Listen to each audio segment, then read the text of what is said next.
اٹک jail, barrack number 3، قیدی number 804۔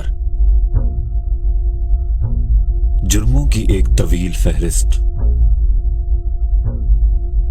Pakistan کو اکلوتا کرکٹ ورلڈ کپ جتوایا، فری کینسر ہسپتال بنائے، پسماندہ علاقے میں یونیورسٹی بنائی، پھر اپنی آسان زندگی چھوڑ کر ملک کے کونے کونے میں جا کر لوگوں کو سیاسی شعور دیا۔ یہ بہت بڑے جرم ہیں۔ تم کو آزاد نہیں چھوڑا جا سکتا۔ تم طاقتور کو قانون کے نیچے لانا چاہتے ہو۔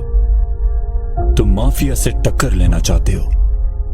تم چاہتے ہو کہ ریاست کمزور اور غریب کی حفاظت کرے۔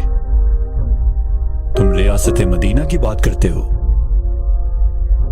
کشمیری اور فلسطینیوں کی بات کرتے ہو، دنیا کو بتاتے ہو کہ ہم اپنے نبی صلی اللہ علیہ وسلم سے کتنی محبت کرتے ہیں۔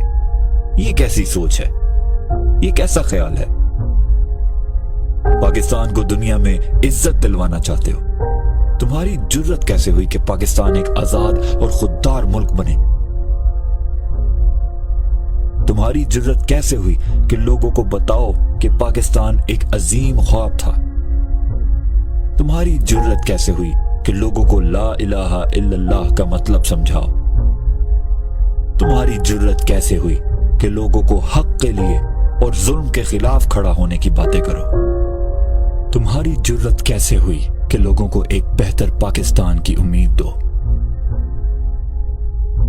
یہ بہت بڑے جرم ہیں۔ یہ بغاوت ہے۔ ہاں، تمہیں جیل میں بند کر کے رکھنا ہوگا۔ تمہاری آواز بند کرنی ہوگی۔ اٹک جیل، بیرک نمبر 3، قیدی نمبر 804۔